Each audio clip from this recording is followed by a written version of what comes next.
Chapter 1 The Boy Without a Fairy. Weeks later.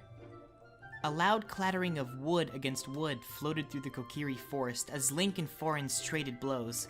Link held a wooden sword in his small hand, his attention fixed on the burly boy in front of him. Painful welts marked Link's arms and legs from dozens of blows. Determined to win, Link did his best to ignore the pain. "Come on, Link," Forenz said, casually smacking aside Link's thrust.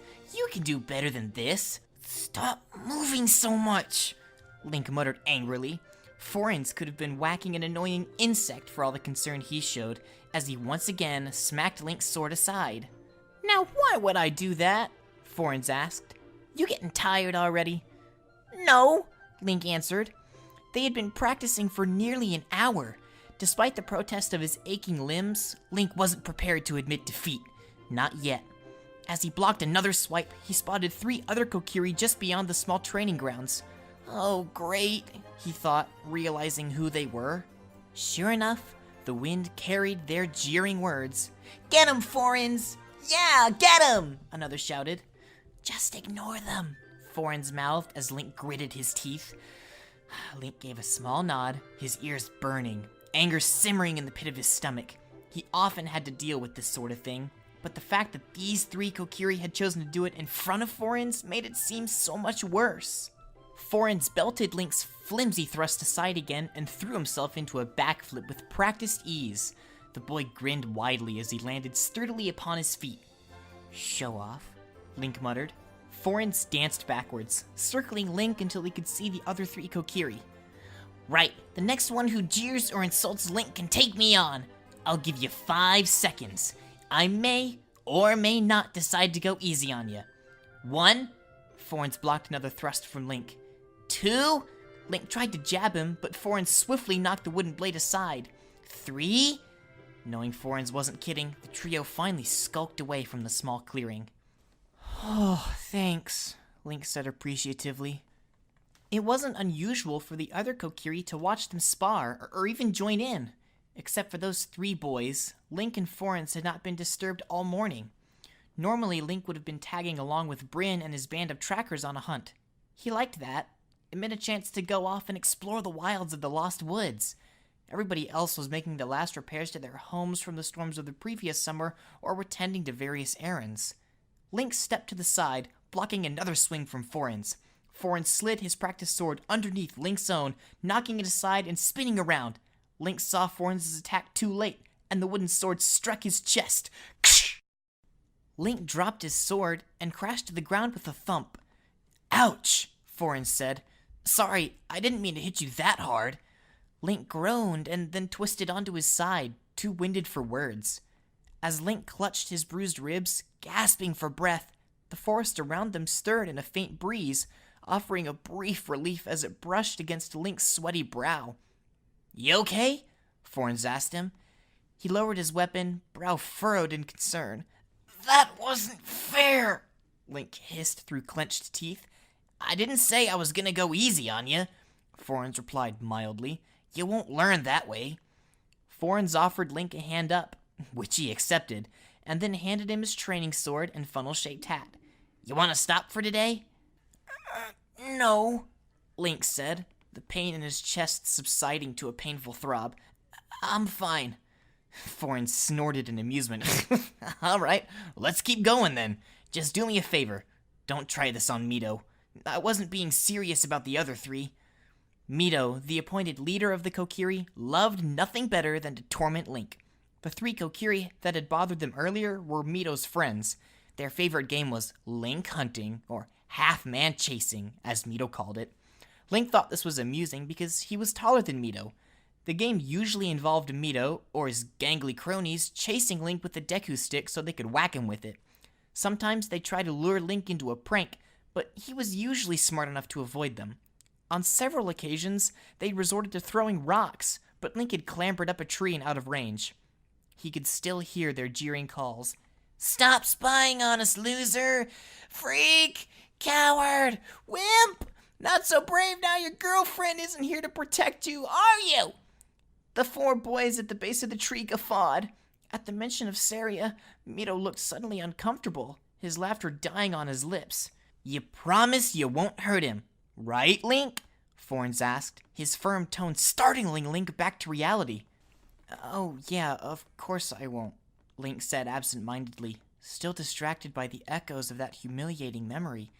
He hadn't told anyone about that, knowing it would only make things worse between him and Mito's lackeys. After they'd quickly grown bored and left, Link had returned to the village.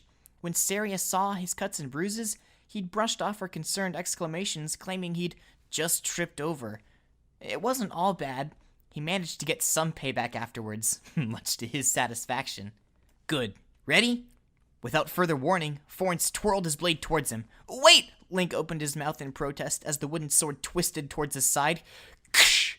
Link blocked the blow, his arm jarring painfully as the two swords collided with such force that Link staggered. Forenz whirled around, striking him again. Ksh! Link was swept off his feet in one quick motion. "Ow!" he grunted. "Link," Forenz sighed with exasperation, "what did I say about daydreaming while you're sparring?" Link scrambled upright, clenching his hand tightly around his sword, and dove forward with an angry shout. Forenz deftly slipped to the side, brushing Link's thrust aside. He almost looked bored as he watched Link topple face first into the mud. "Anger might help you, but it will also make you reckless," Forenz said mildly. Link got to his feet and brushed the dirt off his tunic, or at least he tried to. Instead, he smeared it across his top, staining the green garment a muddy brown. He waited for Forenz's next remark, but the boy's attention was focused on the little sprite lazing upon a nearby tree stump. Arden, the fairy, was Forenz's companion. He was usually left to do his own thing rather than hover around where Forenz and Link were training. This suited Link just fine, as he hated the constant reminder that he did not have a fairy. When Forenz's eyes didn't leave Arden, Link was sure they were sharing a private conversation about something. Fairies shared a special bond with their charge and could touch each other's minds, communicating by thoughts alone. Link wasn't sure whether he liked that or not, because he didn't know what they were saying. Forenz made a subtle glance in his direction, and suddenly Link couldn't resist the urge to ask, "What are you two talking about?" "Arden is just wondering why Saria was so insistent I train you," Forenz said, breaking eye contact with Arden. "Saria said it wouldn't take long, and she badgered me for ages. Don't you think it's a little odd?" It was odd, Link agreed, but with the strange creatures roaming the woods of late, and the infestation of plants that wanted to kill anything that went near them, he was not inclined to argue. Some of the Kokiri could wield a slingshot, bow, boomerang, or even a club to find food. Though sparring was a favorite pastime, most of the forest children would have struggled to use a weapon in an actual fight. "Good grief, what are you two doing?" An angry yell carried across the small training field. Forenz and Link grimaced and turned to face a tall, freckled boy with hands on his hips. Mito. His fairy, Mori, was hovering a small distance away. "We're practicing swordplay," Forenz explained. "Care to join us? You can spar with me if you're worried." Most of the Kokiri would have accepted the challenge. Not Mito. The boy's eyes narrowed, his face going bright red with indignation. "I don't think so," he replied coolly. "Who said you could do this anyway? You have work to do." "Saria told us to do this instead," Forenz explained calmly. "Well, I'm in charge here," Mito snapped, "so I suggest the two of you get moving." Mito's sullen gaze fixed on the younger Kokiri, giving Link the distinct impression that Mito wanted nothing more than to insult him. He wouldn't do that in front of Forenz. Coward, Link thought. Mito stormed off down the trail back towards the village with a loud, "Hm." Link could have sworn Forenz called the boy a snobby git. "Same time tomorrow?" Forenz asked, sounding as though nothing had happened. Link nodded.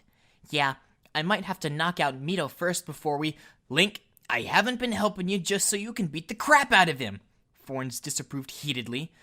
"I wouldn't dare," Link said with feigned horror. "Besides, Saria says I have to be nice to him." "Oh, come on, Link. I know he's an annoying brat, but you have to respect him. The great Deku Tree would want you to." That comment sent Link temper simmering. He had no idea what that giant tree wanted from him these days. It took considerable effort not to kick the dirt in frustration. "Mito is mean to us all, but he'll get over it soon," Forenz added, ignoring Link's determined efforts to stare angrily away from him.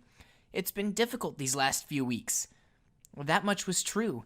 The animals and greenery that the Kokiri usually relied on for food were disappearing. If things didn't improve, The Kokiri would have to relocate to somewhere else in the woods, especially with winter coming. He didn't like that idea. This was his home. Mito will get over it, Forenz assured him.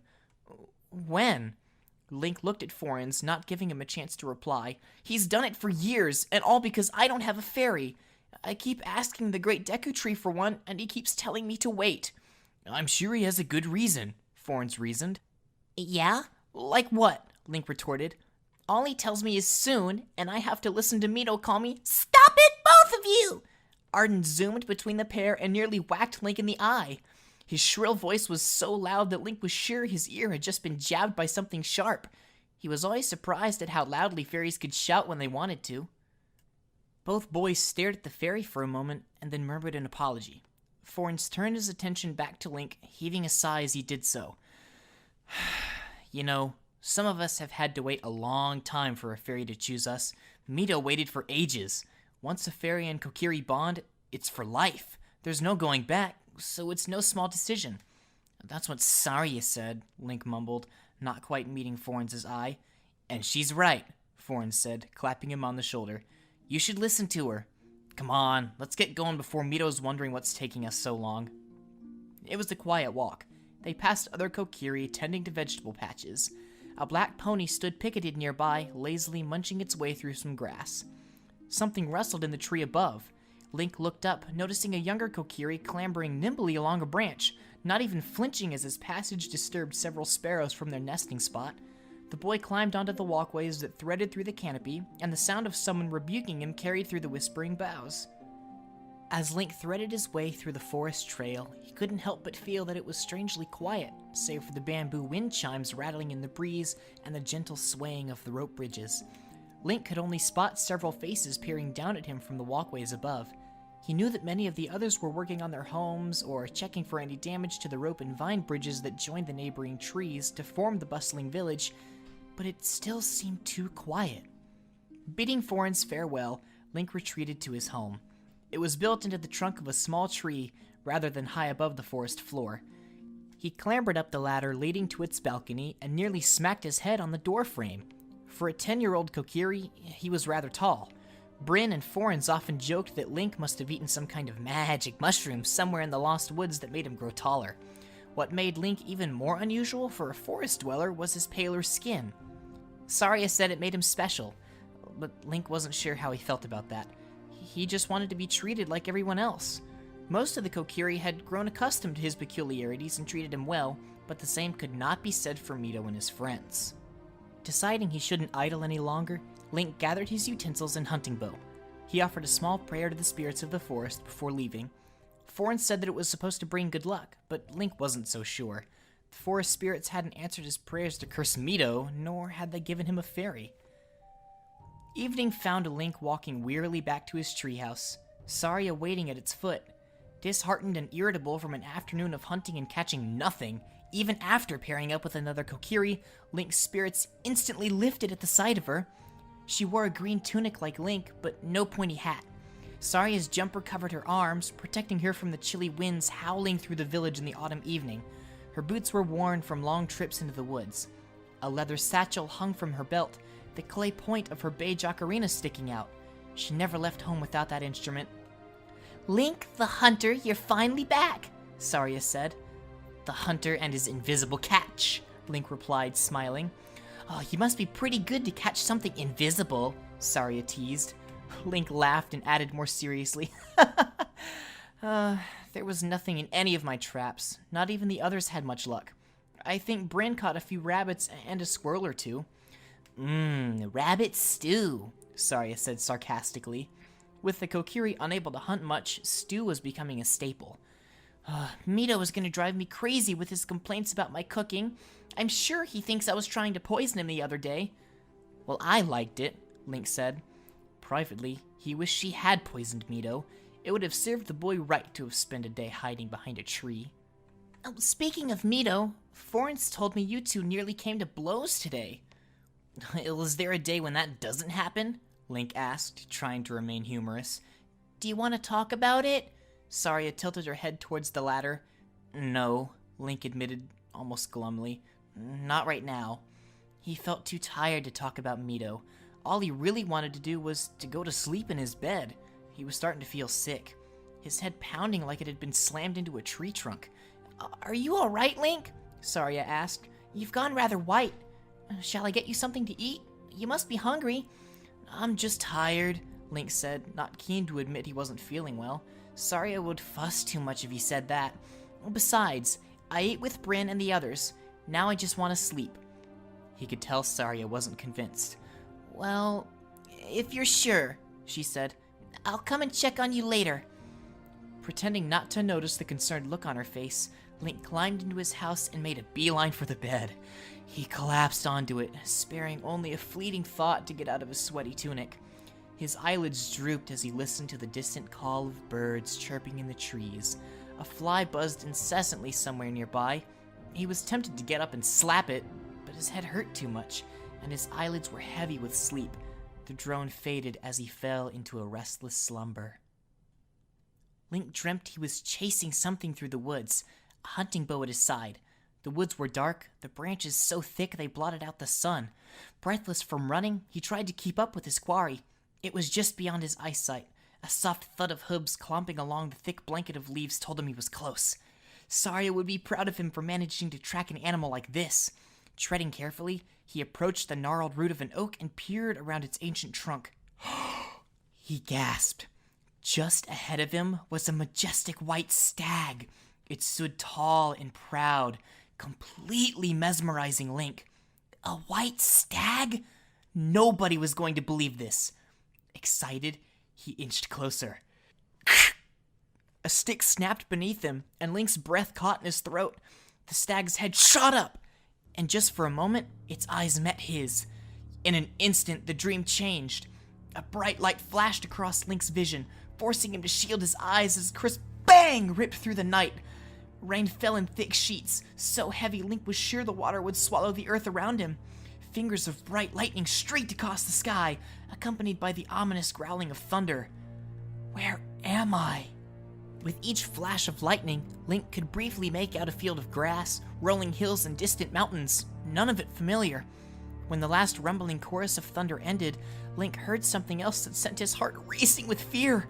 Amidst the confusing roar of noise, screeching cries tore through the tempest. Guttural calls and growls, unlike anything native to the Lost Woods, cut across the distant shrieks. Link turned, shivering from both the cold and fear. The path he was standing on ended at a drawbridge and an enormous stone gate. Was it some kind of temple, like the Forbidden Temple in the woods? The wall rose taller than most of the trees in the Kokiri forest, save the great Deku tree, whose upper branches would have surpassed it, but not by much. The drawbridge itself was raised, barring any access to the area beyond it. As Link stared at the wall, there was a shout from the parapets. The drawbridge began to lower, its chains clinking loudly. From beyond the bridge, a red glow stretched across the sky. Fire! The cause of the screams became clearer and even more terrifying. Beyond the drawbridge, Link beheld stone and wooden buildings clustered together. Almost all of them were burning in a blazing inferno. Flames and embers battled the rain as it tried in vain to extinguish them. Link stood trembling, his mind unable to grasp the magnitude of the destruction taking place in front of him. He turned, wanting nothing more than to be away from this dreadful place in the howling storm. That was when he first noticed a fairy flying beside him. Her frightened face startled him, and he took a step back towards the drawbridge. Link, run! We have to get out of here now! The fairy screamed, its voice unmistakably feminine. Link barely heard her between the rain and thunder.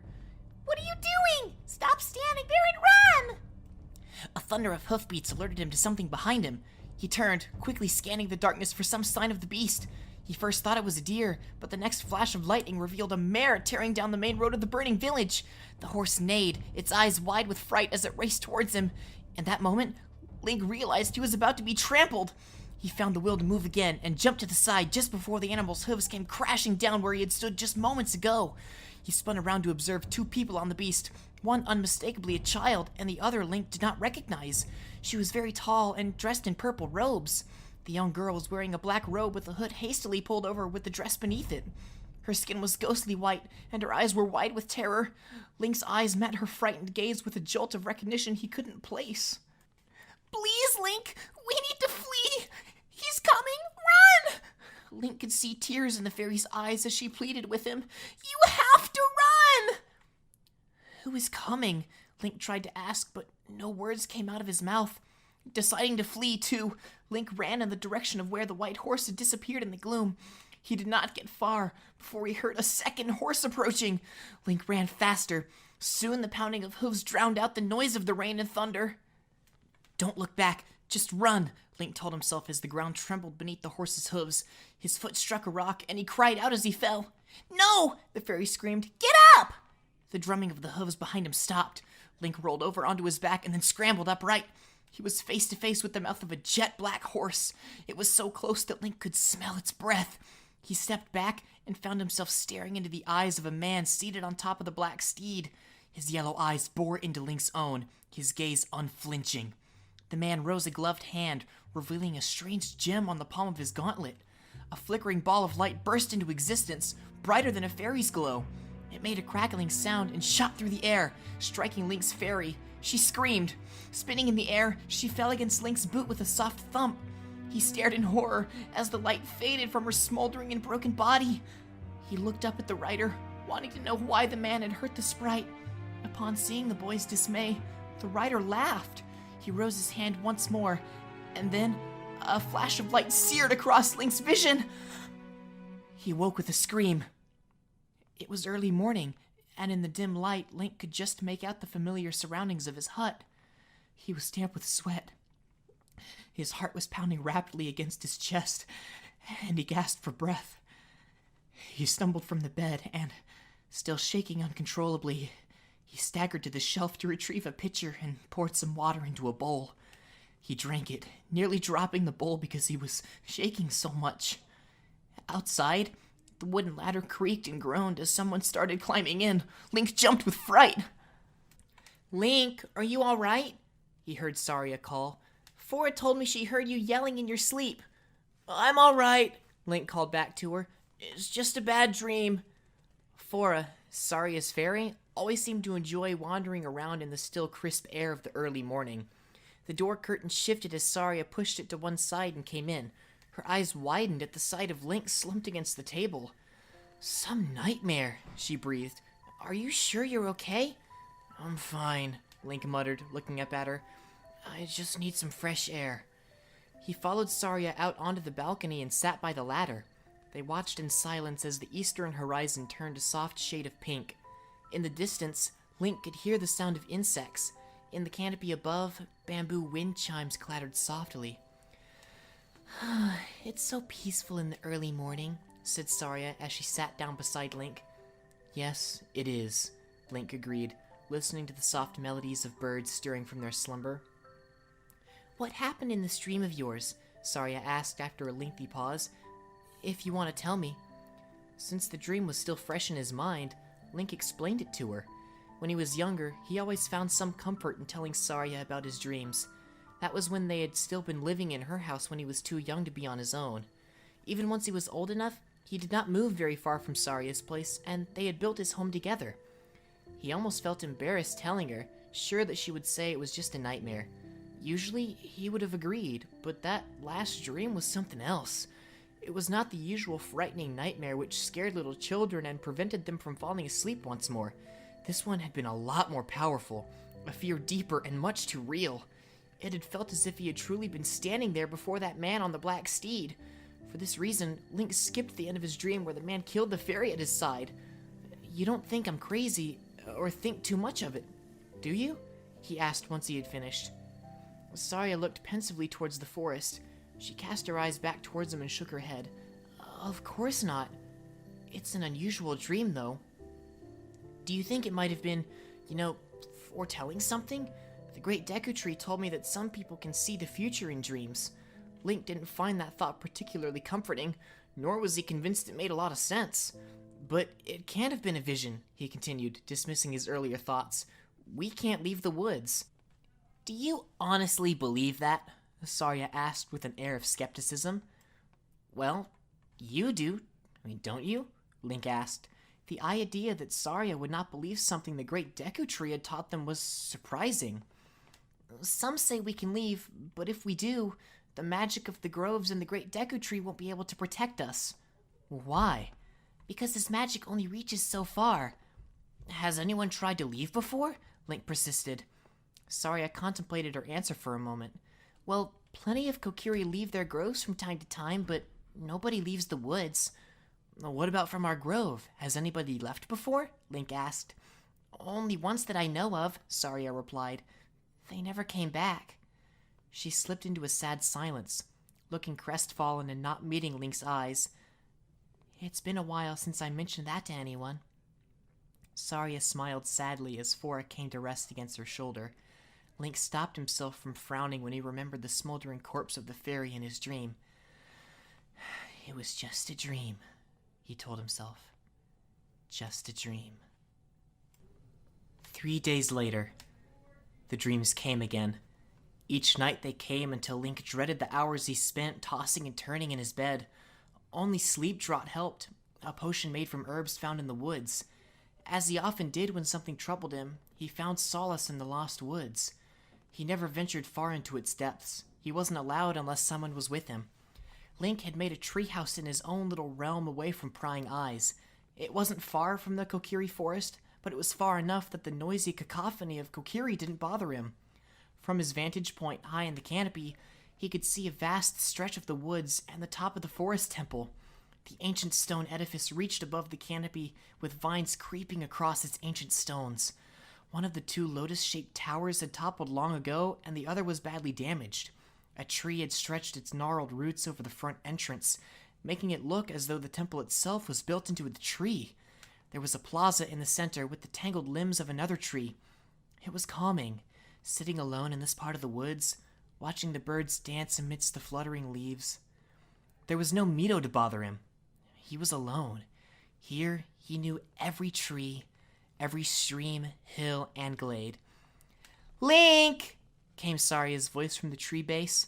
Are you there? As silent as a cat, Link leaped from branch to branch, carefully avoiding Saria's gaze. He was almost all the way down when he snatched hold of a tree branch that promptly groaned under his weight. Link yelped, scrambling desperately to find safer purchase. The branch snapped, and he plunged to the earth below. It had rained recently, and the muddy ground cushioned the worst of his fall. Still, he lay in a daze for a moment, winded and gasping for breath. Link! Both Saria and Fora exclaimed. Link blinked a few times, trying to bring the world back into focus, but the light hurt too much. He heard Saria rush to his side, and in a moment, she was pushing a bottle of something against his lips.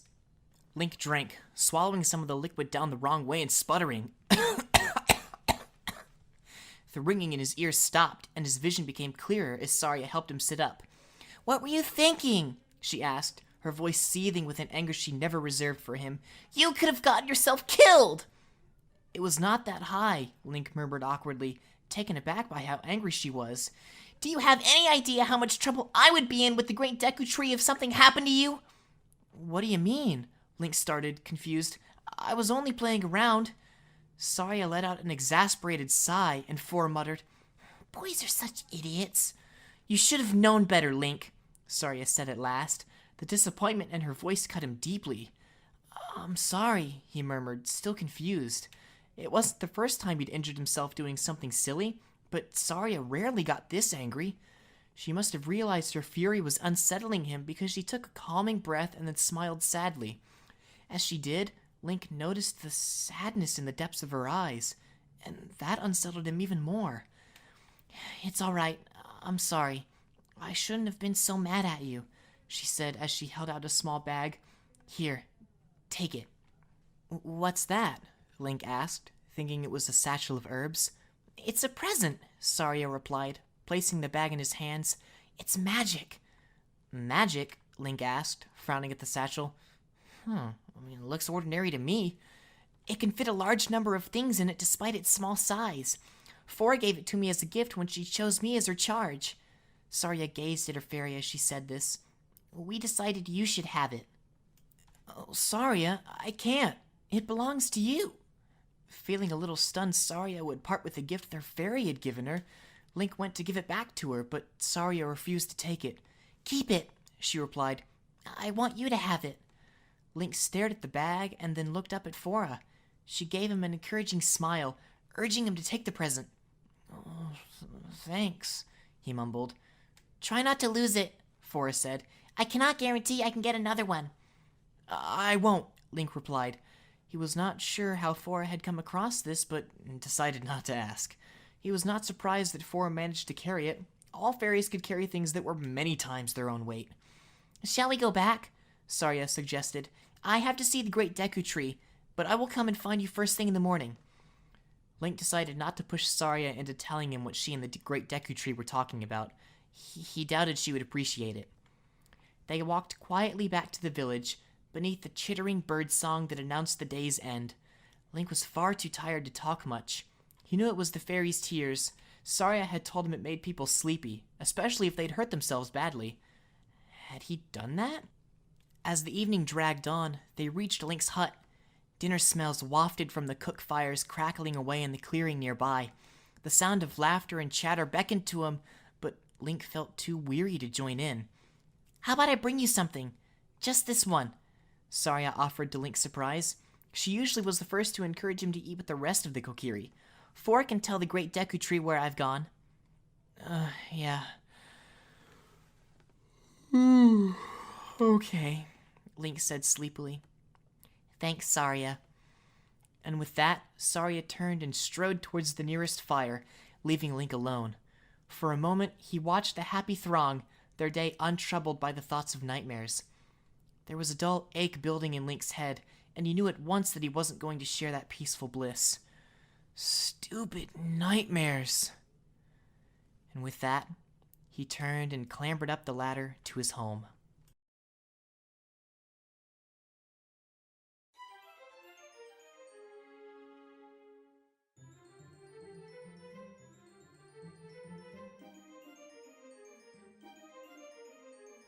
Dawn found Link tossing and turning in his sleep, oblivious to the small winged creature entering his home. The fairy emitted a bright azure glow and was breathing heavily from her hurried flight and the weight of the heavy sack she carried. The fairy was Navi, and she was carrying a large object in a bag similar to Link's own. She dropped her burden on the table with a loud thud before turning her attention to the boy groaning in his sleep. "This is the boy the Great Deku Tree wanted me to find?" The blonde Kokiri was whimpering in his sleep, and Navi could tell he was dreaming. She cast her eyes upon a bottle of sleeping draught next to the bed. He had not taken much. "Only a few mouthfuls," Navi thought. "As long as he took it more than a few hours ago, he should not be too hard to wake up. Hey, Link, wake up!" She called. The boy slept on. Navi sighed, rolling her eyes and exclaiming as loudly as she could. "Hey, listen!" That did not wake Link up either. "This could take a while," Navi groaned, silently cursing whoever had chosen last night of all times to give the boy a sleeping potion.